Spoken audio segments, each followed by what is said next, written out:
ራስሽን የማስከበር ጥበብ። የኔ እህት፣ ራስሽን በየቀኑ ማሳደግ ስታቆሚ ማርጀት ትጀምሪያለሽ።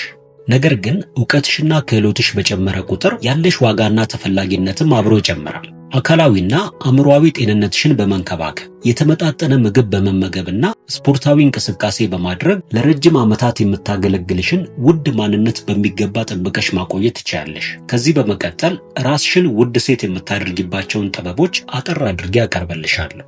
ዛሬ እዚህ የተገኘሽው በአጋጣሚ አይደለም። በውስጥሽ ዓለምን የመቀየር የራስሽን ታሪክ በአዲስ መልክ የመጻፍና ወደ ላቀ የስኬት ማማ መውጣት ትልቅ ጉልበት አለሽ። ስኬት በአንድ ጀንበር የሚገነባ ድል ሳይሆን በየቀኑ ከሚደረጉ ጥቃቅን ምርጫዎች የሚከመር የህይወት ምርጫ ነው። እውነተኛ ስኬት የሚጀምረው ደግሞ ከውጫዊው ዓለም ሳይሆን ከውስጣችን ራሳችንን ከምናይበት መነጽርና ለራሳችን ከምንሰጠው ዋጋ ነው። ብዙ ጊዜ ማህበረሰቡ ለሴቶች የሚያስቀምጣቸው የገደብ ድንበሮች አሉ። አንቺ ግን እነዚያን ገደቦች ጥሰሽ ለመውጣት የሚያስችል ትልቅ አቅም አለሽ።